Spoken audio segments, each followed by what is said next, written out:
contre l'épidémie, on a souvent évoqué la présence des variants.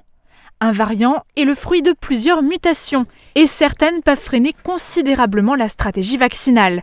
Récemment, une directive de la Direction générale de la santé a demandé de rechercher spécifiquement 2 d'entre elles. Il y a la mutation, c'est un nom un peu barbare, N501Y. Donc cette première mutation a un rôle dans la contagiosité plus importante du virus.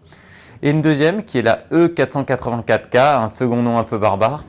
Cette seconde mutation, elle a un rôle dans l'échappement vaccinal, dans le fait que le vaccin ne puisse pas être efficace sur certaines souches virales. La deuxième mutation pourrait aussi rendre inefficaces certains traitements expérimentaux.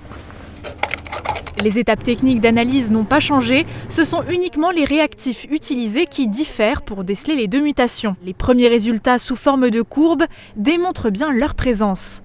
La première en verte, c'est celle du SARS-CoV-2 en général, donc ça veut dire qu'on a amplifié une partie du génome viral qui est présent chez tous les SARS-CoV-2.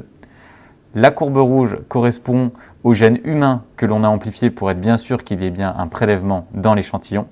Et après, il y a 2 secondes courbes, 2 autres courbes. La bleue qui correspond à la mutation E484K et la noire qui correspond à la N500Y. Donc sur cet échantillon, il y avait les 2 mutations sur la souche virale. Le virus a déjà muté de nombreuses fois depuis le début de son apparition, mais se focaliser sur ces 2 critères très préoccupants pourrait permettre de prendre des mesures plus efficaces contre sa propagation.